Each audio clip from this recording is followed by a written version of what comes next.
Hey everyone, Mel Abraham here. Hey, just wanted to jump in here before we get to dinner time on the West Coast. I'm coming back to you live, both Instagram and Facebook. So I wanted to talk about the three keys that I see that are going to get you through this money chaos. Look, our markets, our economy have been going up and down, and I would actually draw this out for you, but unfortunately, Zoom is so overwhelmed I can't get it to share to Facebook and all that stuff. So we're gonna visualize it. We're gonna walk through it because there's three things that I'm saying. Three things I'm putting two fingers up. So been a long day. So here we go. There's three things that we need to deal with this money chaos because this is not going to go away anytime soon. We're going to be in this up and down environment for a little while. We're going to have these economic revamp. We are in a correction. We've had market downturns. We went up a little bit. I mean, it's like a little fraction today. We're going to keep going up and down. And if you stare at it, it's going to freak you out. So how do you deal with it? And I think the first key is this. It's what I call stabilize. When things are rocky and when things are unsettled, we got to get our footing. We got to stabilize things. We've got to settle things down because if we don't, here's what's going to happen. People are going to be running around frenetic. And if they're not running around frenetic, they're frozen, staring at the numbers. They're staring at the market. They're watching their portfolio. They're watching go down. They're watching their bank accounts, and they're freaking out, and they're losing cash. And in some senses, they're not just losing cash, they're hemorrhaging cash. And so what we need to do is stabilize. We need to start to put the brakes on, slow down, ask ourselves some questions, and then get a real assessment of where we are, what is going on in our world, in our money world, in our cash world. In other words, first off, take a breath. Because we're in this for a little while, and if you're high strung and if you're running at a high RPM for a long time, you're going to crash and burn. So let's take a breath and calm down. We will get through it.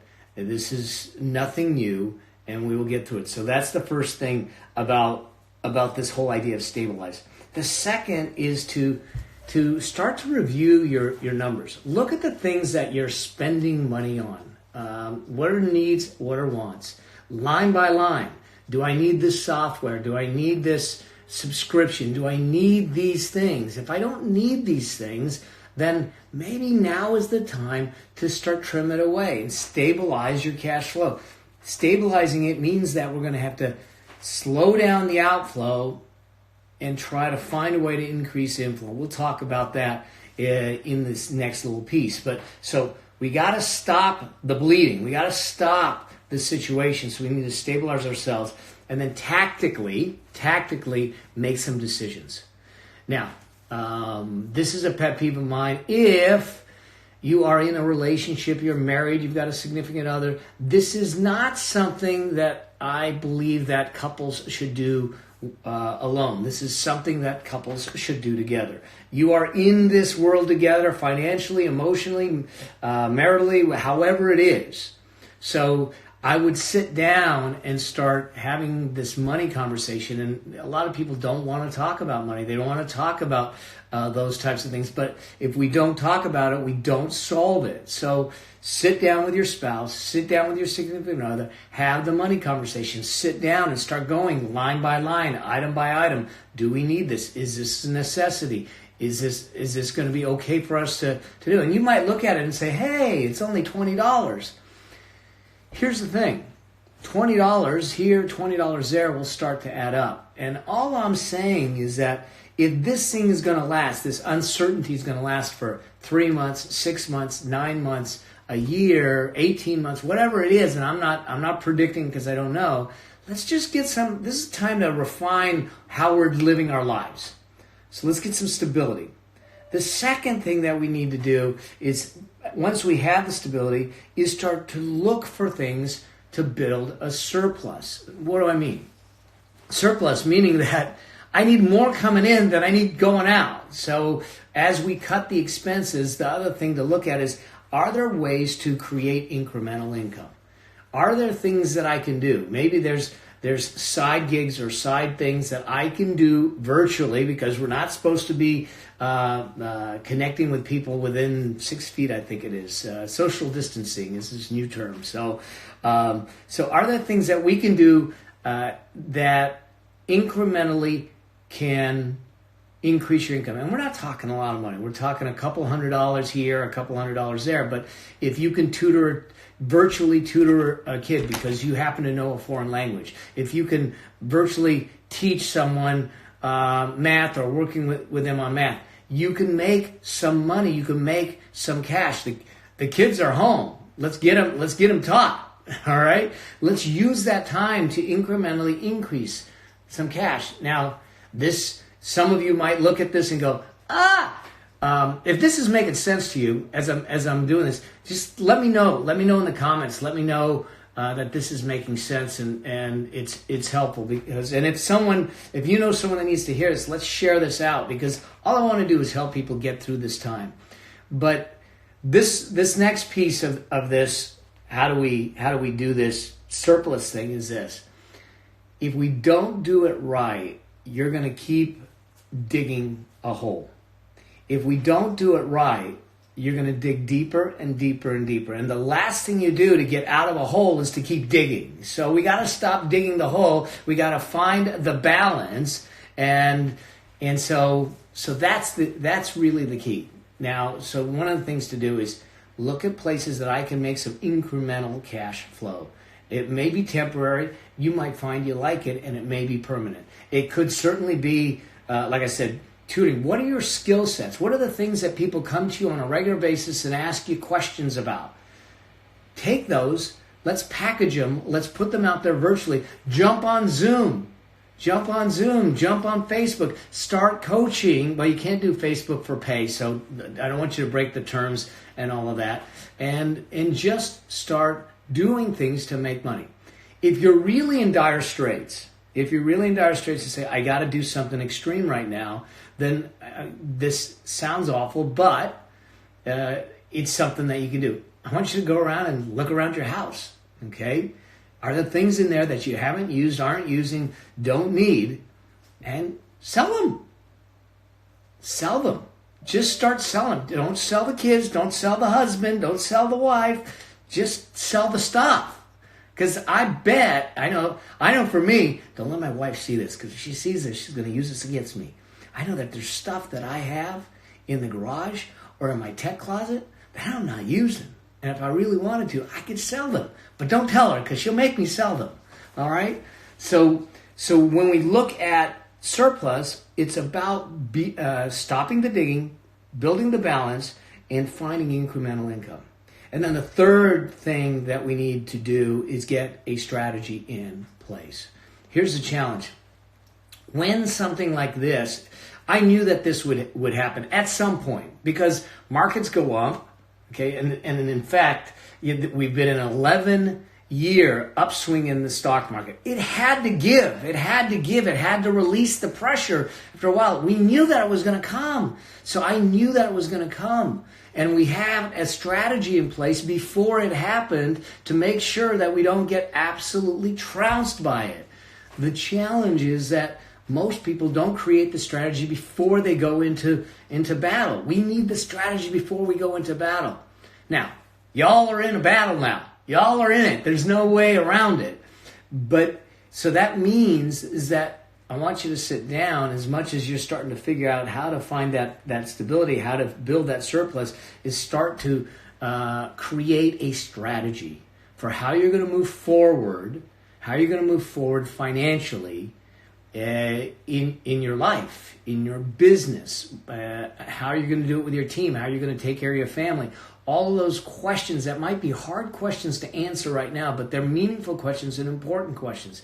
Here's how I want you to look at strategy. I want you to create a 12-month strategy. 12 months. This is going to be a tough one to do because we don't know what the next 12 months is going to hold. But I do know that we got to build something in 12 months. Then I want you to look at where you want to be in 5 years, because I promise you in 5 years, everything we're going through right now is going to be beyond us and past us, and we got to be looking forward into our future. What does that financial picture look like for you in 5 years? And then one more time, I want you to look at what does it look like in 10? Because literally in 10 years, things can absolutely change dramatically. If you have a strategy in place, you're running the principles properly, and you're doing the things that smart money thinking will get you to do. Follow principles and follow the process, and you'll build. So 12-month strategy, 5-year strategy, 10-year strategy. If in this process of trying to come up with a money strategy, you do not know how to start, then I want you to get some help. I want you to get some advice, whether it's an advisor, a coach, or someone like that to have a conversation with. At a minimum, start getting books, start getting into training, start learning about what is driving the markets, what's driving money, what are the key core money principles that wealthy people use to, 1, generate the wealth, 2, to protect the wealth, and 3, to multiply the wealth. And that's really kind of, when I talk about the affluence blueprint, my affluence blueprint, it's all about how do you generate it? How do you generate the wealth? How do you accumulate the wealth? Which generate is about making it, accumulate is about multiplying it, and then how do you insulate it? How do you protect it? How do you shield it from damage or hurt or loss? And so when we have strategies in place to make that happen, that's when you can start to feel comfortable moving forward. So here's the deal. 3 things. Stabilize yourself, build a surplus, get a strategy. I know that you're in the middle of a battle right now. And let's find the time and take the time to fight the fight. I know that I have been in the martial arts for some 40 plus years. I've been in my share of fights. I've fought competitively, and I just fought the fight of my life in the last 12 months. And the only way that you do that is to slow down, to stop things and say, all right, you're in the battle. There's no choice about it. You can't step back from the battle. It is coming to you, and you have to do this. It's just the same thing that happened to me with the cancer. It came to me, and I didn't have a choice to run away from it. It would catch me.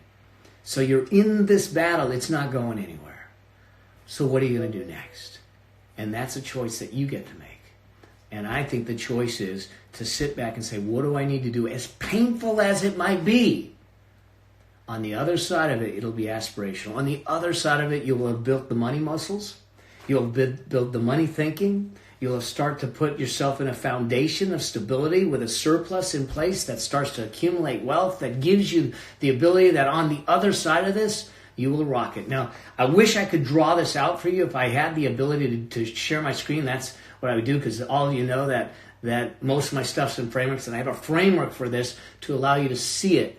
But the one message, if you get anything, is not to do nothing. Don't stare like a deer in headlights, because that set of headlights is going to get closer and closer and closer, and it's attached to a train. So, and don't stick your head in the sand, because when the train hits you, whether your head's in the sand or not, it's still going to hurt. So let's do something. And if there's anything I can do to help you with that, if there's anything that I can do to move you forward in that, let's do something together. Let's get through this together, because I know we can. There are principles. I'm not saying that it'll be easy. Some of us might have to sell stuff. Some of us might have to do some second jobs or other work, but let's get it going. And this is the time to make the difference in this battle, because it's a battle you will win if you do the right things. And I promise you that, okay? But you got to show up, and you got to roll up your sleeves and be ready to do something. So I hope this helps you. I have another live that I got to jump on, and oh my God, Rachel Luna's in the house. Thank you, my dear sweet girl. I hope you are doing amazing. I know that you and I have been on a common journey this last year, and so blessings and love to you, my dear. So keep going. And like I said, post it here. If you need anything, I'm here. I'll be coming in on a regular basis to help you out. I want to guide you through this battle. We will get through it. And on the other side, you will find the affluence and the wealth that you want to find. We just got to do the work. I will help guide you. You just got to run the miles for yourself, because I can only run the miles for me. I got plenty of miles in me to run. All right. And if there's anyone that needs to hear this message, do me a favor, share it out. I got nothing to sell right now. I just want to sell you that there is a better future, that there is hope, there's a vision, and there is more out there for you than what you might be hearing in the media and seeing around you. And I want you to grab onto that, hold onto that, and let's make that the reality moving forward. So, love y'all. Keep rocking it. Keep doing it. And like I said, if I can help, let me know. Cheers to y'all. See ya.